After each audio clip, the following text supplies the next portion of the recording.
Aramıza başka kimse geliyor. Şöyle ben de kenara atayım diye. Tamam. Bir arkadaşım geldi. İçeride mi? İçeride. Sıcak dışarıda. Tamam otururuz. Nasıl daha iyi. Ben de kendimi içeri atsam. Değil mi? Yani dışarısı çok sıcak. O benim. Şimdi bilmiyorum. Öyle mi oturursunuz? Böyle böyle geçersin. Ha. Sen ne diyeceksin? Hamit abi böyle geçeceğiz dedi. Ben de o zaman öyle geçeceğim. Sonra değil. Tamam ben de. Baba buraya koy biz geliyoruz dedi. Ben de koydum. Tamam. Bir şey düştü ama çok ilk saat. Ay. Arkaya uçmuş. Şöyle bakın.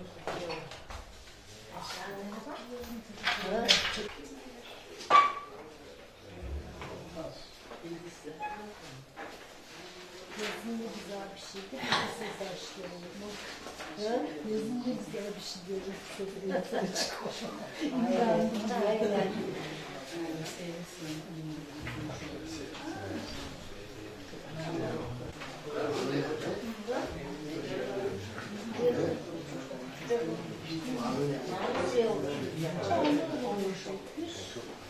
O zaman siz dikkat. Ben de buraya geleyim.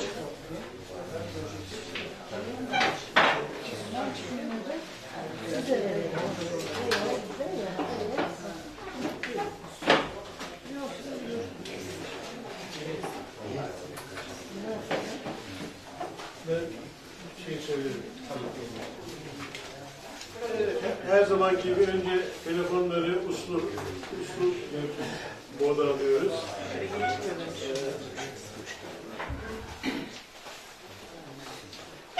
Bu Bodrum kitaplığında mimarlık dışında yaptığımız ender etkinliklerden biri.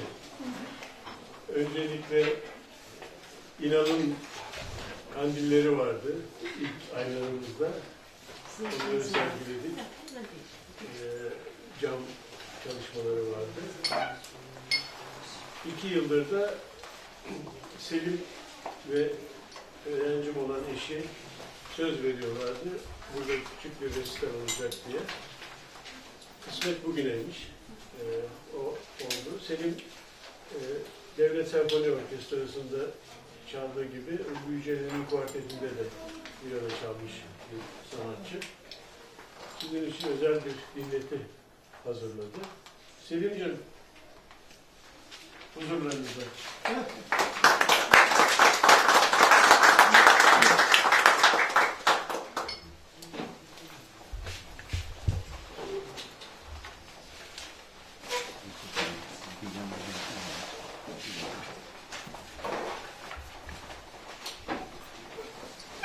Hoş geldiniz.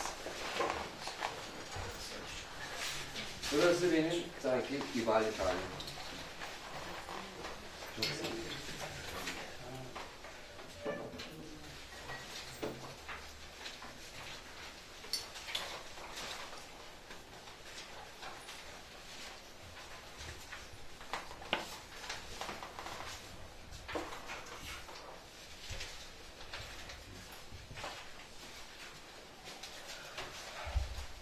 Bu akşam size Johann Sebastian Bach, doğum 1685, vefat 1750. Bizim için müziğin babası. Çalacağım Bach'ta bizim kutsal kitabımız. Evet. Bu akşam çalacağım Bach 6 suite yazıyor violonsel için. Biz viyolacılar da bunu çalıyoruz. Aradaki fark şu, violonsel onun dayısı diyelim, keman çocuk, bu abi. Aradaki fark şu, büyük oran var, bir de bir oktav daha kalın. Tellerimiz aynı, do, sol ve la, ama bir oktav daha kalın. Bakalım, keyif alacak mısınız? Kazası anlatacak mısın? Çerko. Sağ olsun eşim de yani bana çok her bu konuda yardımcı oluyor. Şimdi kazas 13 yaşındayken 1889 doğrudur. 13 yaşındayken bir hediyelik eşya satan dükkana giriyor tesadüf. Ve eline bunlar geçiyor. Bak suitler geçiyor. Ve ergenlik çağına geldiğinde yeni bu işin içine giriyor ve 1938'de değil mi? Kayıt İlk kaydını yapan kişi, Allah rahmet eylesin. İyi ki gelmiş, yaşamış ve bize bu notaları göndermiş. Teşekkür ederim hocam. Hatırlattığınız için. Başlayabilir miyim hocam? İlk önce ben çünkü hocamın her zaman izin isterim. Ne yapayım öyle, hoşuma gidiyor. Yasemin Hanım geldi mi? Yasemin geliyor maalesef. Neyse Allah'tan genel provayı dinliyorum. Tamam. Yani. Program var değil mi? Elinizde var mı? Aslında ne diyor ama?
library cherishes and is sustained by spirit of volunteers. And we have 2 volunteers here. So to the first volunteer, I present my memento. Selim, arkanı dönmüyorum. Ben şurası buraya koydum. Çok hoşuma gitti burası böyle hani daha sıcak oluyor böyle geliyorsunuz burada beraber. Orası senin. Buyur canım. Bu duygularımızı ifade ediyor. Bu da senin afişin. Teşekkür ederim. Çok sağ olun.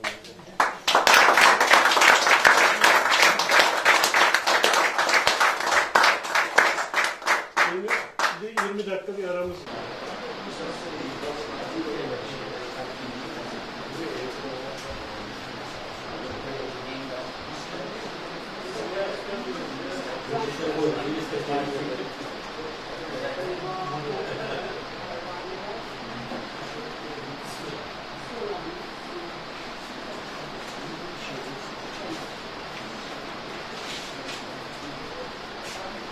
Down the cables.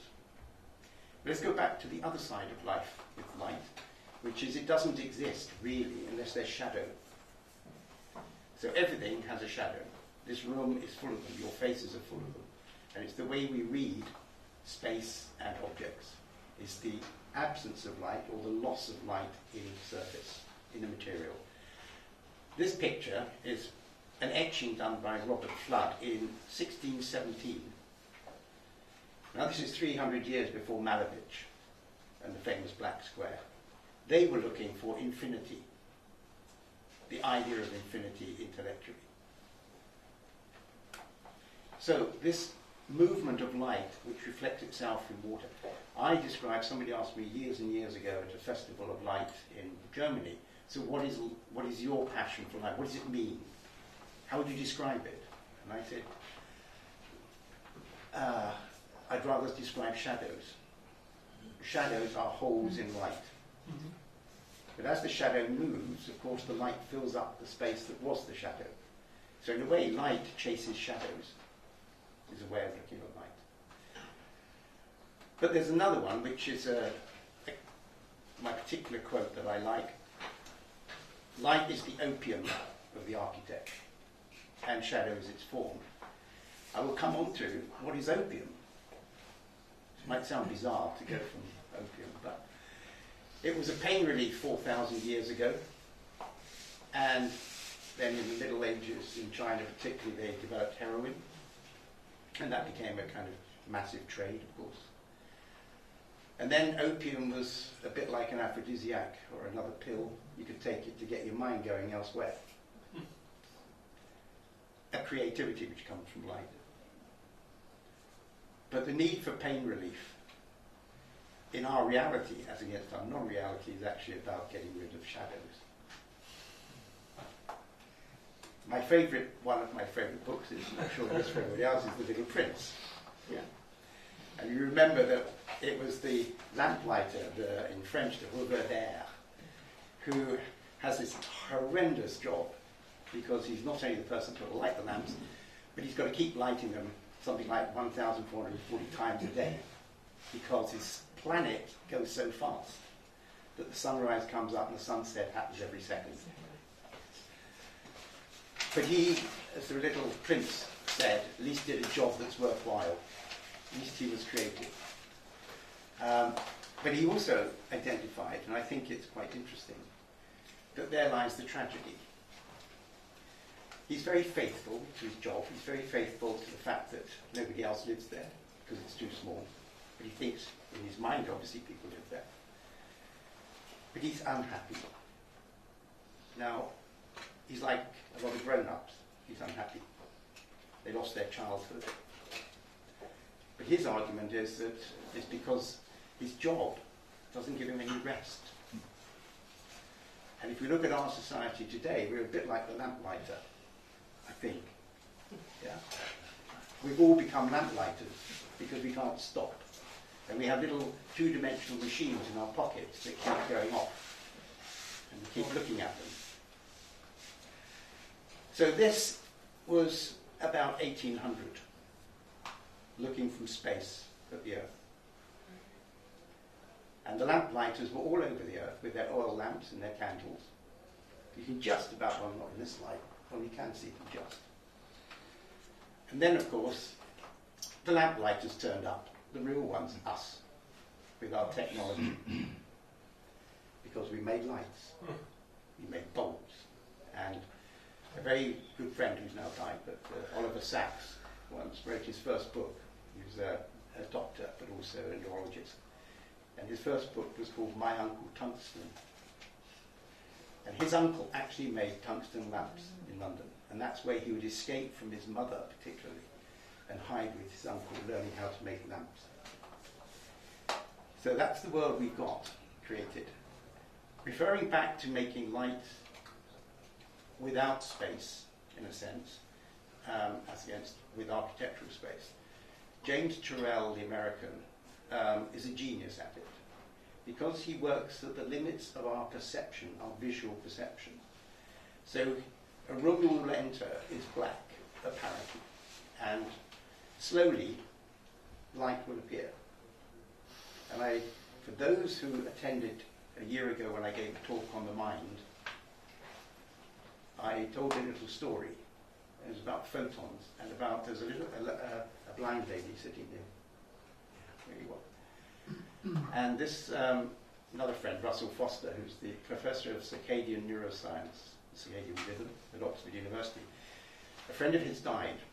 Sorry, not died, but blind. And he asked her if he could do an experiment. And that experiment was to put her head in a box, in a dark room, and although she's blind, he blindfolded her anyway. So she's got her head stuck in this box. And he passed a white sheet of paper and a black sheet of paper randomly for 100 times. And she got every single one right. Because even when you're blind, photons go past your visual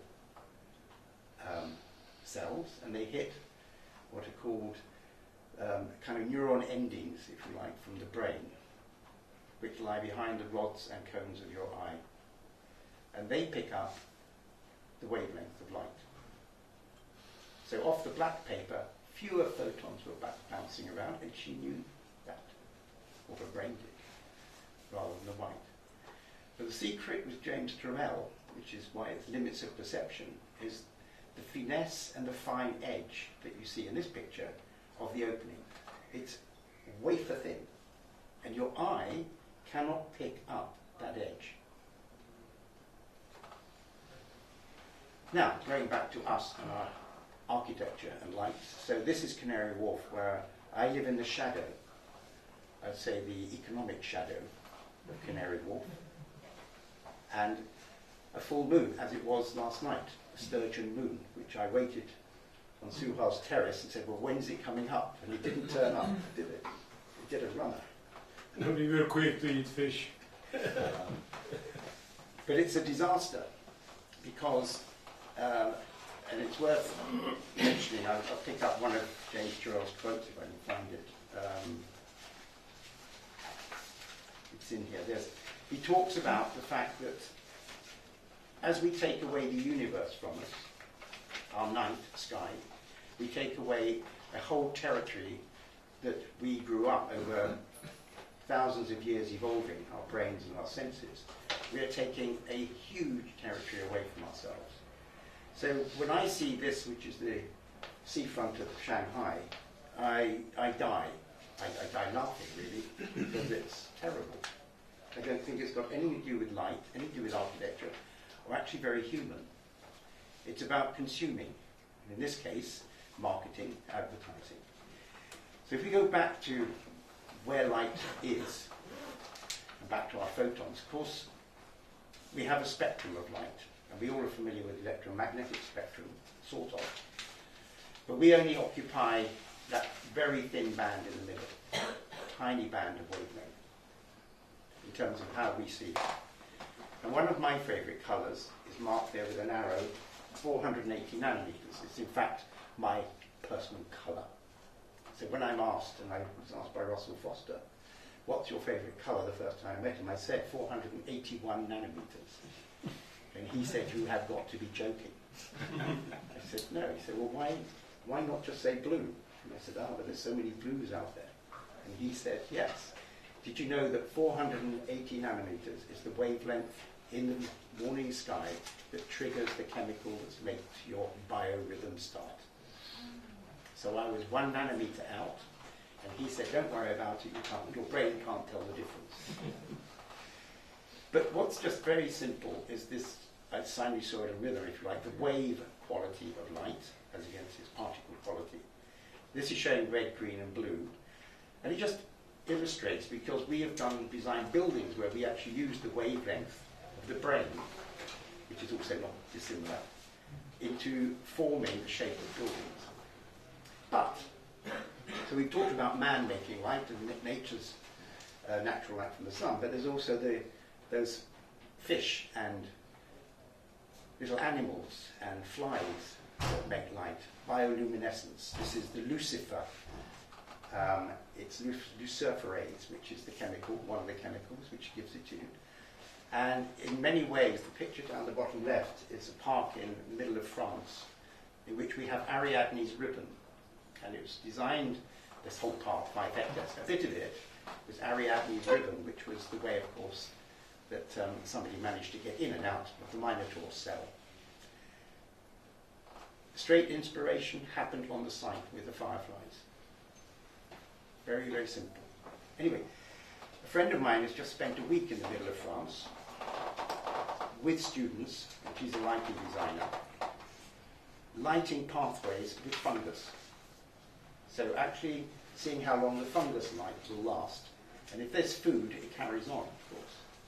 And this is trying to find ways to rediscover emptiness, blackness, without light.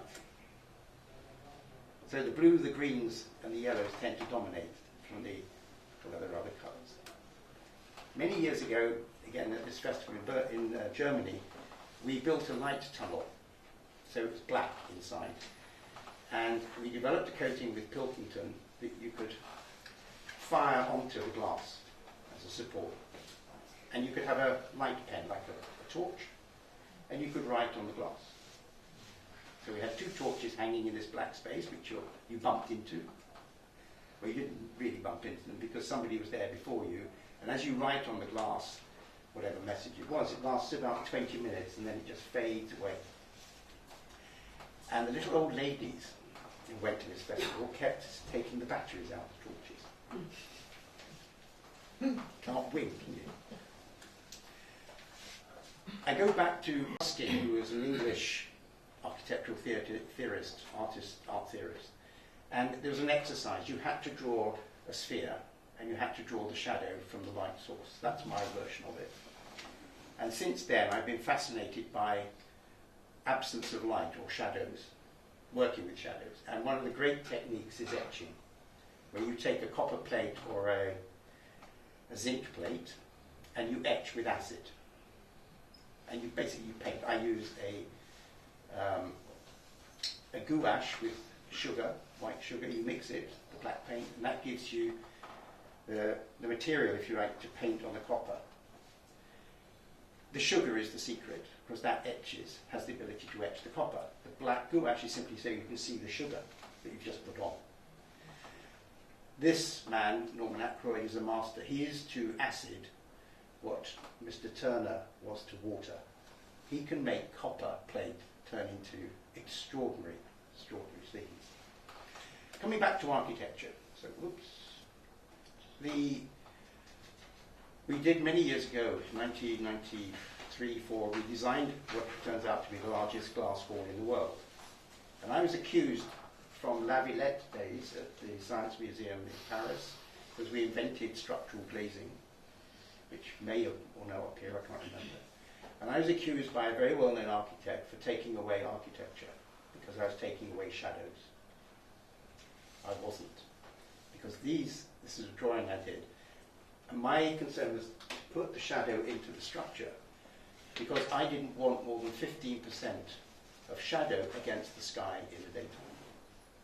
In my opinion, if there's more than 15% of structure, then the structure would start to dominate, and it would be heavy. The building would become heavy. So the art was to keep the amount of material between you and the light, in other words, the amount of shadow in the space, as small as possible. And interestingly, Kubrick, in the film 2001, picked up two phenomena. One of the fundamental one was light, but also here you have the astronaut, bottom left, touching the monolith, but he's wearing a glove. So what's he touching? But of course his glove is full of stuff. Yeah? But the instinct of the human mind is to touch, to make sure that it's real. So we've got this black surface, and it's the same with us when we're designing in architecture, is how do you make something real? You actually want to touch it. So the building here is our experiment where we wove phosphor-bronze wire, 0.7 millimeter diameter, as a Dutch weave, so it's a soft cloth. So the building, you come again and you can push it. And for me, that sensuality was vital in the conversation between a copper, a bronze, that is going to darken with time. It starts off bright, and so it oxidizes and darkens. And I'll come back to that a bit later on. So, trying to give an introduction, what is light, how we think about it generally. This is my first experiment of making a sundial. That's not to say I didn't cut a card and put it on the ground and watch it, but this was a real one.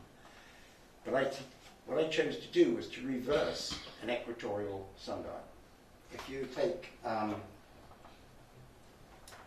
this picture here, a normal sundial doesn't have the top bit. It has the bottom bit. It's a big dish, doesn't matter, or a line. So the gnomon, the stick, projects onto this area during the day. Reversing it by taking a full loop means that this is now casting a shadow on the gnomon. So that's why I call it the reverse equatorial. And so we marked the gnomon in time to do with the seasons. That left the bottom bit for the grandchildren to play and to make their own clocks. So they could put their tape on the bottom. But one of the masters, of course, was Sinan. In today's world, it's very interesting. Architects not only don't think much, because they say, oh, glass is the answer, what was the question? They assume the building is made of glass for some reason. But they also say, oh, we've got to design an office building, so we have a hole in the middle and we make an atrium. Okay? Then they put a glass lid on the top. And the idea is, well, that lets light in, and you can see the sky. The trouble is, too much light comes in, too much energy, so you cover with blinds and shades and everything, so you don't see the sky, and you reduce the amount of light. This is a perfect example of how much light to put into a space. It's about 15%, funnily enough, of opening. So this 15 is getting quite important. Going back to the man, a particular architect who criticised me for taking away architecture, you ask me afterwards, I'll tell you who he was. But here at Sharp Cathedral, there's the first beginnings, if you like, of the choir behind the altar on the left, where the structure is beginning to disappear. It's actually all glass. So instead of hanging or painting on the stone, suddenly you're taking the stone away and allowing the light to be the painting. And when we come to Selim Mosque in Italy, you get another dimension, because you're not only is letting light in, very cleverly, not the most brilliant one he did for light, natural light coming in, but that's another story. But you've got these rings of light, which originally were candles. So off the candle comes light, but also comes soot, carbon. And the carbon's got to go somewhere. It doesn't fall into a dish. It goes up with the heat. But he was very clever, because he, the Selimier, as the heat went up, it went over into the next, if you like, spatial chambers, where he hung cotton cloth that was wet. and the cotton cloth collected all the soot. And from the cloths, periodically, they would take them down and give them to the people around the mosque to squeeze out the black ink. And it was the ink used for writing. Genius. So here we have what I think in terms of Sinan's work, which is the Mimar Sultan Mosque in Istanbul, and on the left is the equivalent, not dissimilar periods, of the Gothic church at Aachen. Again, it's the choir where it's almost, the structure's gone. It's the most filigree work of like structure. So that's why what we did in La Villette in Paris, inventing structural glazing, we didn't go much beyond what they were doing here, except we made the glass the structural carrier. And then you look at a window in another one of Sinan's churches, mosques, sorry. This Narin, he's now, of course, got his colour in there, but he's also putting his veil on the outside, because otherwise it'll get too hot. And then you have Sagrada Familia, which is unbelievable.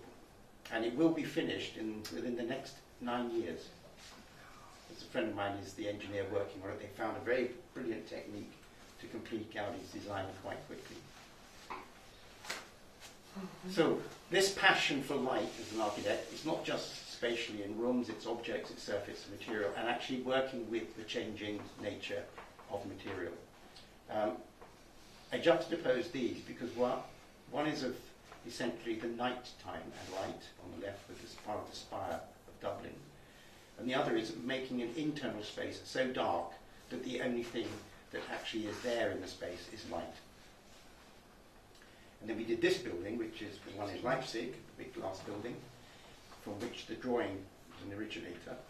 And I don't know if you can imagine 2.5 football pitches long and slightly wider than a football pitch. And it's about a 10-story high building in the middle.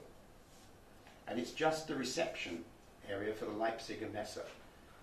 Nothing really happens in it other than people and occasionally performances and some food and stuff. But I've got a film, and Sadiq in his back pocket. It's going to make magic happen because it won't run off the computer well enough. It's 4 minutes long, but I just let you listen to it.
it's now 22 years old, and 2 robots clean the outside.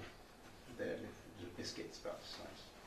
And it launched a whole industry in Magdeburg up the road, and now the European Robotics Centre. And it's only 2 biscuits, but it's immaculate. The Germans keep that building. It's just stunning. It's like a crystal. Part of the secret is that there is no iron in the glass. Most glass that you get, doesn't matter where it's made, has a quantum of iron, and that iron makes it green. You take the iron out, you get white, clear glass. And we did that at the upside down pyramid in the Louvre 30, 40 years ago. It was the first time in France, and we also did it at the Natural History Museum in London. And I convinced Pilkington, who were the major manufacturer of glass in the United Kingdom at the time, the next time to make their float glass tank that comes available, make low iron glass. They didn't. But today, nearly every architect specifies low iron glass on every project. And then the usual comment comes back from the client, can't afford it. So, which is why so many of these buildings look green, and they're very heavy. And it's not about light, it's not about glass, actually. I don't know what it is. So, you know. I mentioned Maholinage, because you mentioned his wife earlier. Yes, Cyril. At lunch. Of course, Maholinage was this wonderful Hungarian who explored with the Bauhaus people photography, new techniques with light, fundamentally. And he was a genius, a real magic man. And also, you had, of course, Duchamp, similar time with his famous painting. They're looking at in a way, the transparency and the emptiness that light can bring. We're going back to James Turrell. He did this installation at the Guggenheim in New York. And it was after, obviously, Atum Ren is the Egyptian queen of light. It turned the Guggenheim to transform that whole iconic space of Frank Lloyd Wright into this eye. It was quite brilliant. So out of all of this, light and shadow, the architecture that we're trying to achieve, and have been trying to do, and we're getting slightly better at it, is to bring the intelligence from what we understand about how the mind takes in information and senses, coupled with the way that nature changes things anyway.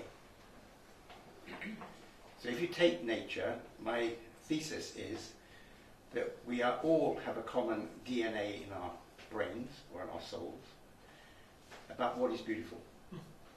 We can all look at a flame in a fire and be mesmerized, or light on water, or the clouds. So it's not a question of beauty is in the eye of the beholder. Beauty is in us. It's in our DNA to understand beauty. The difficulty is that when we make something, a painting, a sculpture, an architecture, a building, we have to predict behavior. Whereas the paint going onto the canvas, unless you're Jackson Pollock.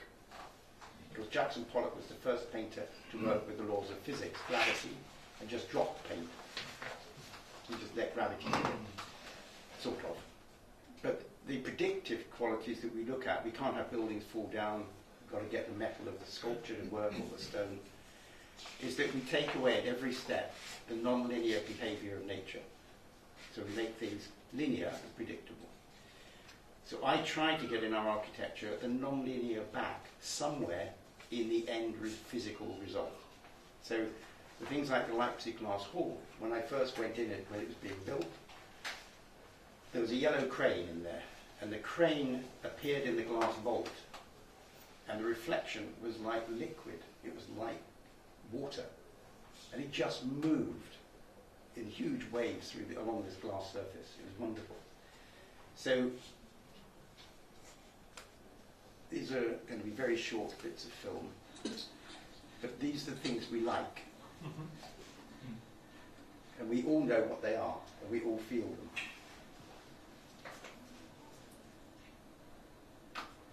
We just did a submission for a concert hall in Vilnius, and it was based about the fact that most of Lithuania is covered in trees, so we thought the dappled light would be a very good way of approaching the space. We didn't win. Sorry. So that's the La Villette building, which took away, in a sense, the idea of structure, the transparency. We also did a robotic installation there, 2 huge domes that rotated.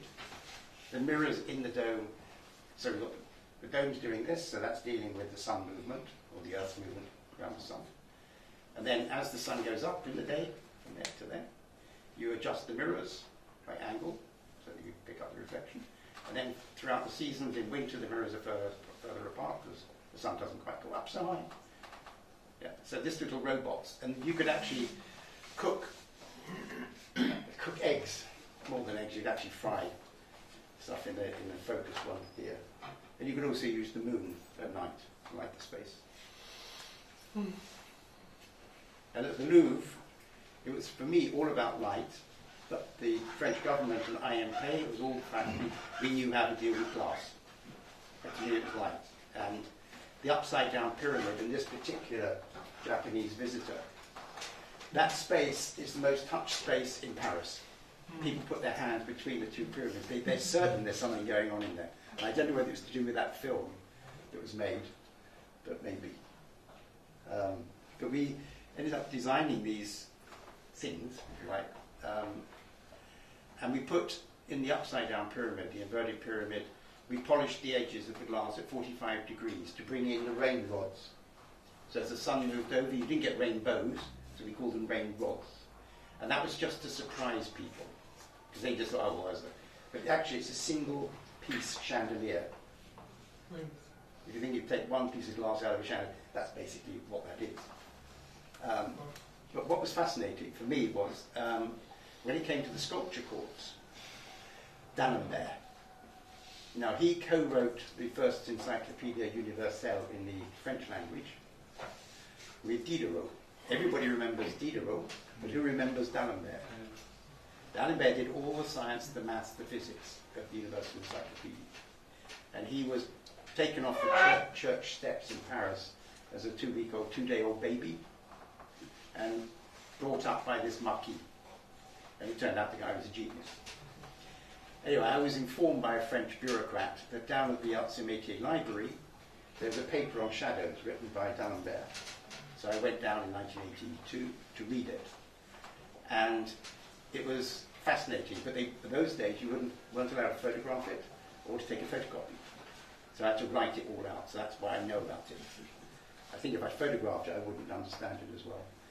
And what it meant was that from a light source, let's say that there, in order to get rid of the sharp shadows of those beams, you see them, and to develop soft penumbra, you have a formula, the size of the object between the light source and what you're lighting.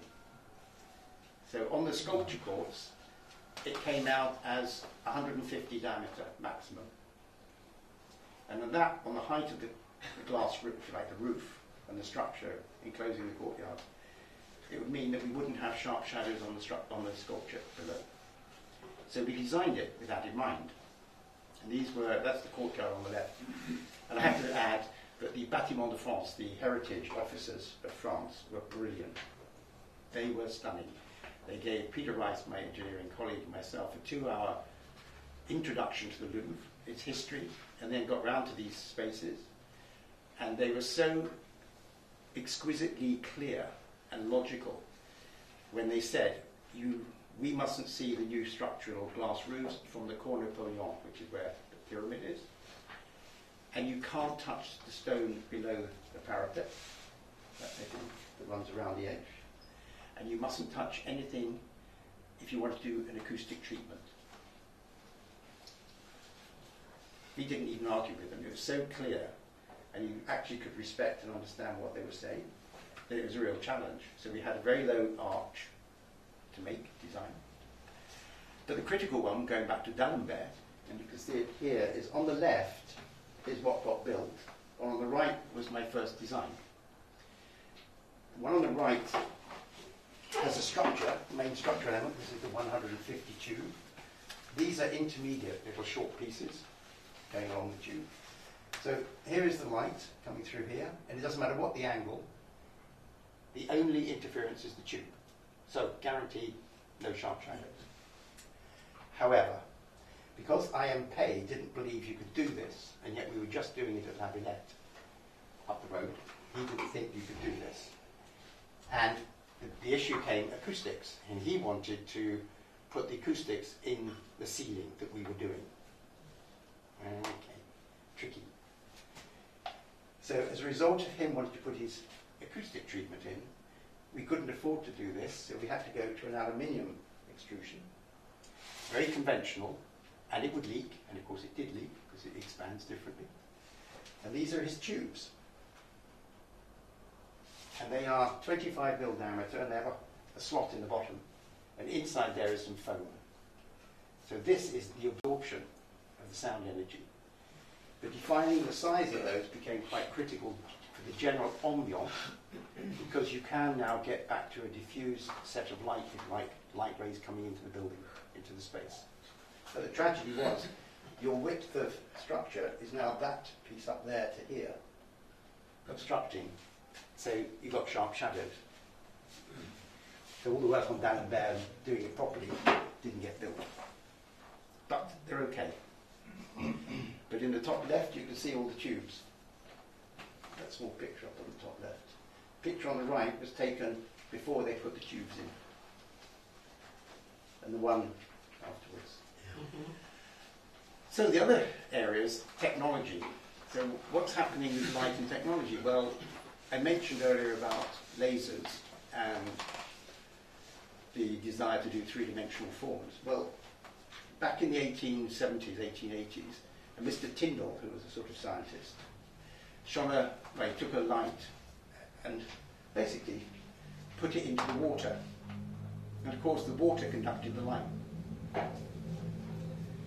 And then another man shot molten glass off the end of an arrow into the sky, and a trail of glass fibers came off. So he did the same thing, he put some light at the end and found it went along the glass. So that was sort of 100 years, well 80 years before we got to fibre optics. And fibre optics today, I think, well, without them again and lasers we wouldn't have the world we have. But it's the right one or not, another question. But the interesting thing is that you have what man has now made in terms of fibre optics, the most pure material man has ever made. And it is a phenomenon. And we exploited it for a monument to Japan that we won. It didn't get built because the Japanese wanted my friend's patent, and they wanted to build it all.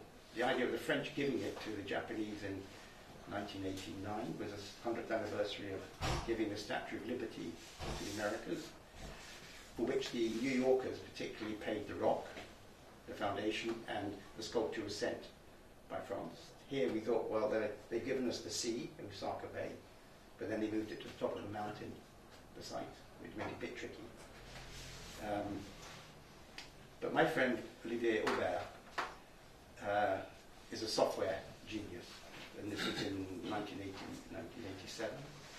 And with your hieroglyph, of course, he was more than me, but anticipating personal computers. And nobody had any then because they were a big thing. But on the basis you could get hold of a computer, you could put in your own signature with 16 colours, 20 colours in this case. Then you'd phone up the générateur poétique, which is the thing that makes other things happen, and your hieroglyph would go into the painting. So the idea behind this monument, which ended up floating in a titanium ring held off the top of the mountain on super magnets, 3 super magnets, so about 200 tons lifted off the top of the earth. You could go in it and you're in a virtual painting, a screen painting. It also suggested that at the time IBM employees might be told worldwide at a particular moment to phone up the générateur poétique, so that in the painting IBM's logo appeared. Which of course is what Google is now.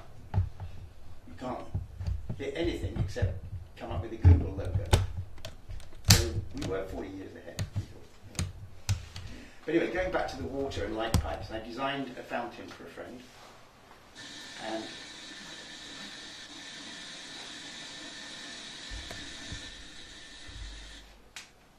I'll run it again. Very quickly.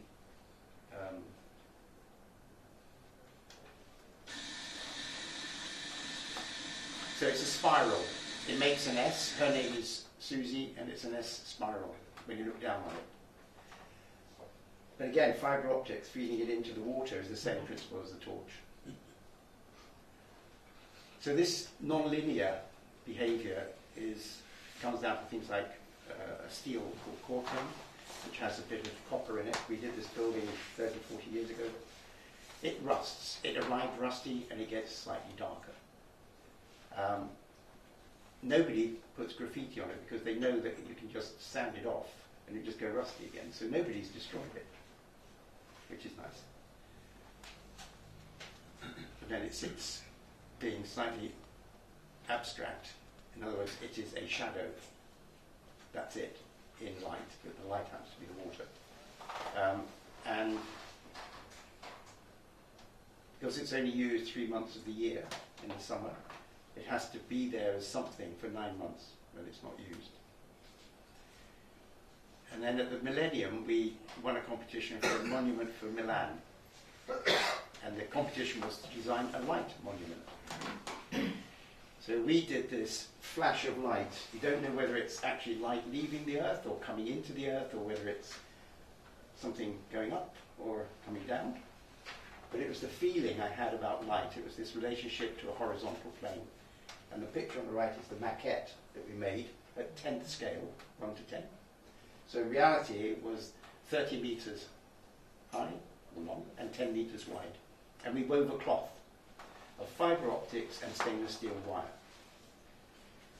So if you imagine trying to hold the tension of fibre optics in a sleeve, little plastic sleeve macaron with 40 fibres in it, and you're holding that in the warp, and sort of trying to stretch, and you're doing a weft with the stainless steel wire going, was to make the cloth sufficiently stable and structural that in the winds and so on it wouldn't take off. That's the point. So this was the experiments with it. Woo, you went too fast.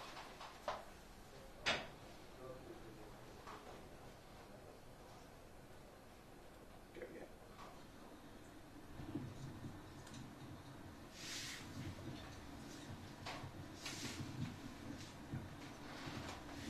That was the idea. Anyway, with one. And it got built, and we did it blue-ish, because it's much nicer colour than red. Anyway, it was up for 18 months, and the Minister of Culture, Mr. Scarby, came up, and he said, "What's that doing in front of the railway station?" He happened to have been the Minister of Culture in Milan, and he happened to have chosen the site for the monument. So it was a bit ironic that they had it taken away. It took a friend of mine, professor at Milan Polytechnic, to find it 2 years later in a warehouse. So I feel quite proud to have done something like that, because Richard, Sarah, and a few other artists have had their work destroyed or self-destructed, so I joined a very elite club. It was at the same time, the same month, we won the competition for the Spire Monument for Dublin, which we called the Spire of Light.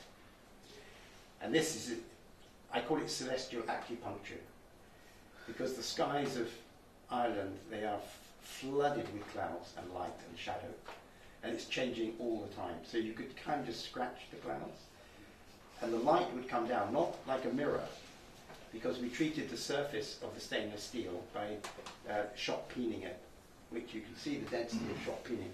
That's bombarding the steel with steel ball bearings. It's a process that was developed for aircraft to harden the surface of the material.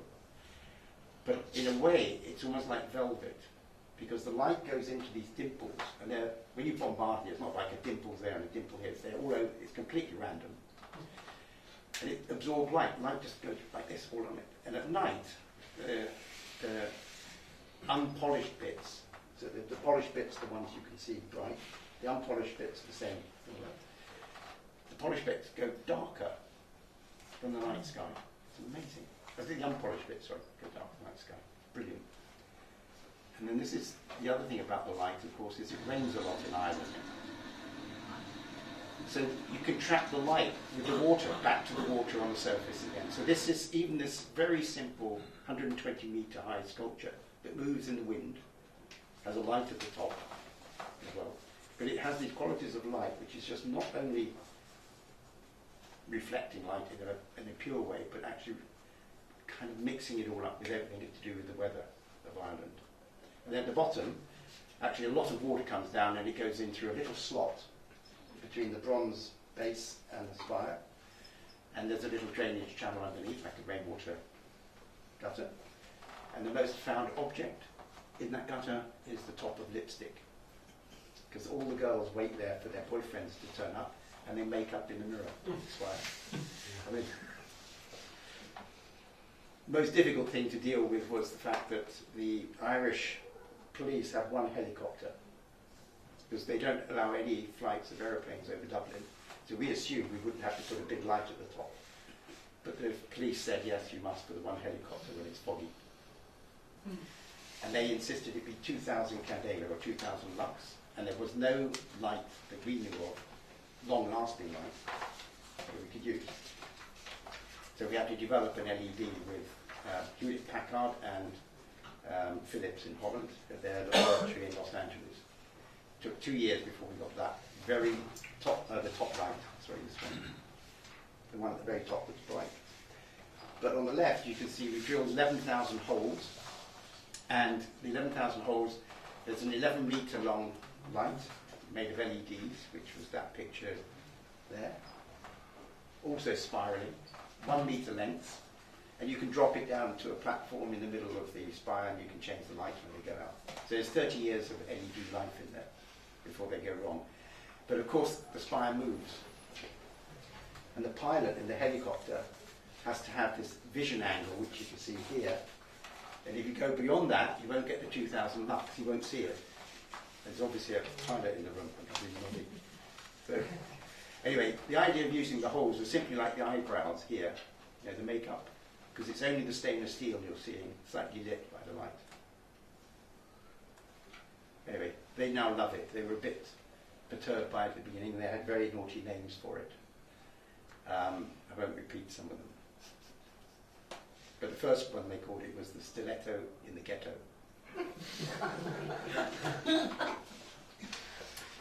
Some called it a rod to God. They are fun. But they were begrudges. But you can see the quality you get anyway, out of it. And at the end, there was a kind of evolution from the etching on the left. Sorry, not the graphic etching. I think you can see it there. Then the graphic one. Then we decided to make a candle. We set up a trust on the back of it that we would make candles, books, postcards, etc. And we set up a trust with Dublin City Council to enable kids who don't get to the arts of theatre and music and so on, give them a chance to get there. And they unilaterally closed it down after a year because nobody could bother to run it. Without consultation, nothing. Having said, so we ended up with, you know, a warehouse full of candles, a warehouse full of books. That stuff. So these candles, I still have about 20 packets, but they are 1/240th of the height, exactly scaled, and they burn inwardly, coming down, and they last 6 hours. They're very beautiful candles. And the spiral base we have made in India. We have a bronze version, aluminium, and stainless steel versions of the base. But again, it's that, I don't know if I'm making myself clear about the non-linear, but the fact that you allow the architecture in a way to misbehave with nature. In fact, to encourage nature to take over. A lot of architects design an inside, and they don't even want people in there really, because the people get in the way of the architecture. They don't allow them to put plants on their desks or anything. So it's control freakery. Happened to spot when we were doing the station that there were 3 very nice trees, and in the afternoon light, if we put up a surface, we would have another painting. So that was only just seeing the trees before we designed the building. And then, of course, inspired by that, you go and put the sunset sort of inside the building as well. And this is a desk lamp that I designed with Ulrika Brandy in Hamburg, which is called Zebedee. And for those that have ever heard of the Magic Roundabout, or it's originally a French TV program for children, and there was a character in it called Zebedee, and he didn't have legs, he had a spring. So he'd bounce around. He never said anything, he just bounced around. Except at the end of the program where he said it was time for bed. So this is the lamp that folds itself down to go to bed. But it's got, on the control panel, bottom right, there's a half circle, which is the moon, and the other one is the sun. So you can mix the temperature of the light. So you can go down to 1 candela, like a light, a candle, or you can go up to 1500 lux. And we just designed this one as an uplighter for a project in Malta, because all the uplighters I've ever seen have a hot spot.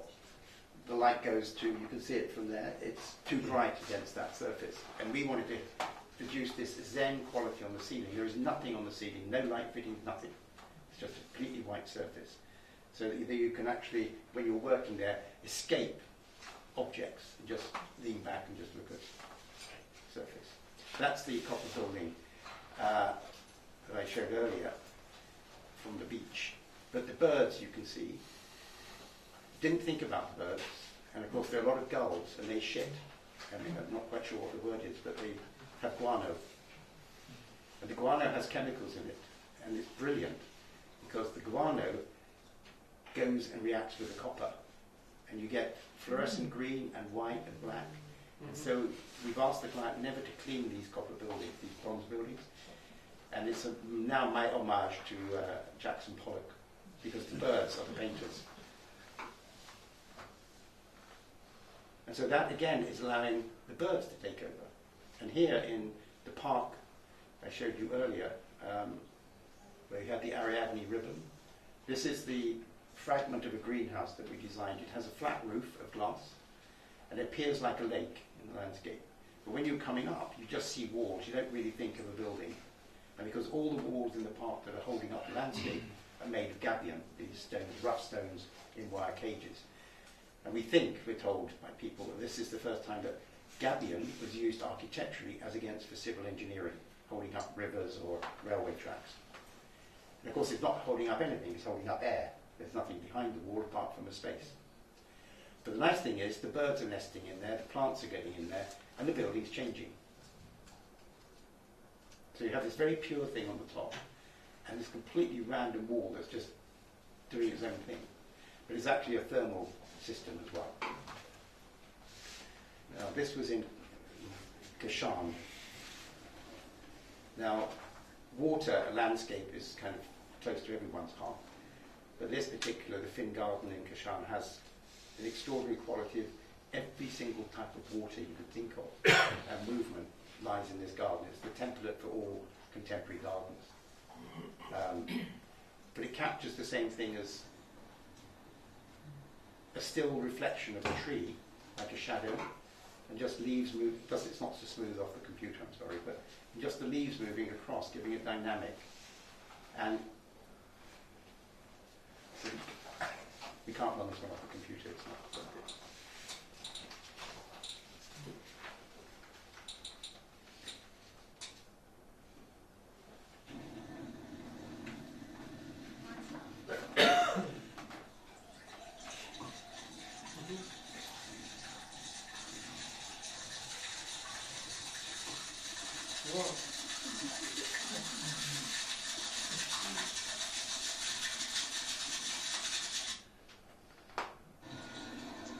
Magic. So that was a Danish artist called Mr. Hein, and it's in an English garden. This work of art. He's a very interesting artist, very interesting. But it works on one principle, which you all know. Oil is lighter than water. So the oil just goes up with it on fire. Simple, beautiful. So now coming to the end of this talk. So that was my shadows are holes in light quote. There's a very nice one by Shinichiro Torizaki, who wrote the famous book In Praise of Shadows, where our cooking depends upon shadows and is inseparable from darkness. I think that's a wonderful quote. Anyway, in the paper that you've got, there are a few more of his. Anyway, when I work with lighting designers, if they say, "Oh, have you seen this latest luminaire?" I die a death. Because I actually like working with lighting designers that don't want to start with things that we've made. They start with natural light, sunlight, and moonlight, and understand what you can do with it. So that's, I think, is your big tip today. No, I'm just saying it's your future.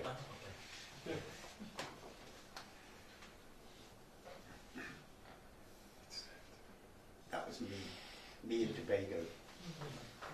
And of course you're in the froth on your feet and you're dreaming. And you know, when of course you're dreaming, you have no light inside your head. You invent the light, which is another very important aspect of understanding light. Yeah.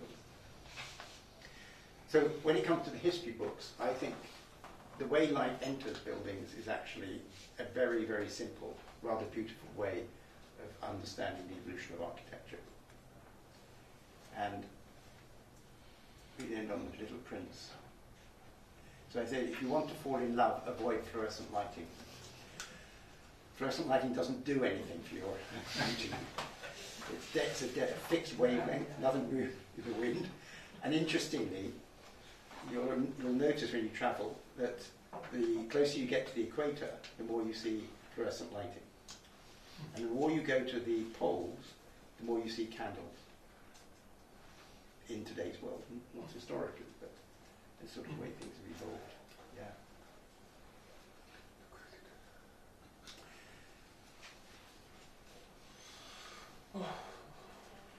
And so, my thesis is not only non-linear, but it's also is less light, more light in the end.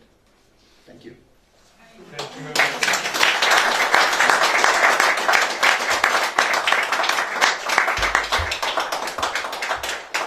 So that was brilliant.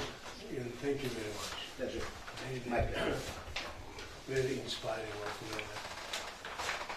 And I presented the memento of the evening in our appreciation.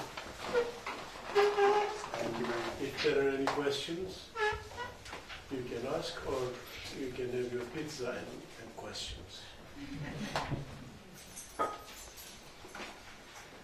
The architect that said I was taking away architecture was Danny Liebeskind. Danny boy. In Aydan, this lady is the state architect Hayati Tavanlıoğlu's wife and Murat Tavanlıoğlu's mother. Very nice to meet She you. just came for you. Architect, because I was listening to the architectural speeches and so okay. Thank you very much for coming. It's a pity that my son is not here. What are you He's telling me? architect. But he lectured here, don't worry.